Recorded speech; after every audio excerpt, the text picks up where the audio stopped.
ഒരിക്കലൊരു വൃദ്ധൻ കൊച്ചിയിൽ നിന്നും ഡൽഹിയിലേക്ക് പോകുവാൻ ഒരു ഫ്ലൈറ്റിൽ കയറി.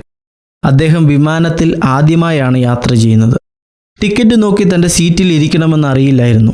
അയാൾ സൗകര്യപ്രദമായ ഒരു സീറ്റിലിരുന്നു. അത് ഫസ്റ്റ് ക്ലാസ് സീറ്റായിരുന്നു.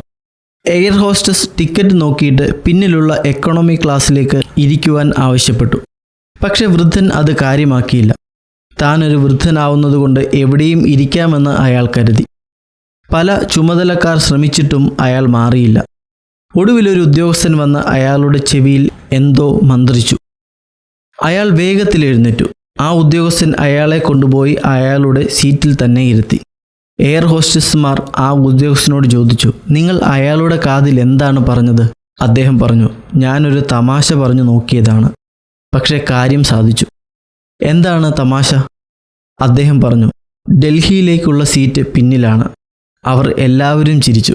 മിക്കപ്പോഴും നാമും ഈ വൃദ്ധനെ പോലെയാണ്. നമുക്ക് ഒരു ലക്ഷ്യമുണ്ടാവും. എങ്ങനെയും ആ ലക്ഷ്യത്തിലെത്തണം എന്ന ചിന്താഗതി മാത്രമേ ഉള്ളൂ. പക്ഷെ എങ്ങനെയും ലക്ഷ്യത്തിലെത്താൻ കഴിയില്ല എന്നുള്ളത് അനേകരും മനസ്സിലാക്കുന്നില്ല.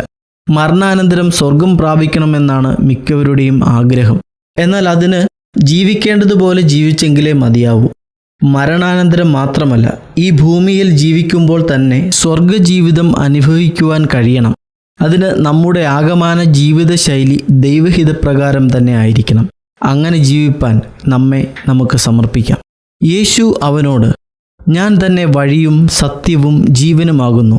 ഞാൻ മുഖാന്തരമല്ലാതെ ആരും പിതാവിൻ്റെ അടുക്കൽ എത്തുന്നില്ല എന്ന് ദൈവവചനത്തിൽ രേഖപ്പെടുത്തിയിരിക്കുന്നു.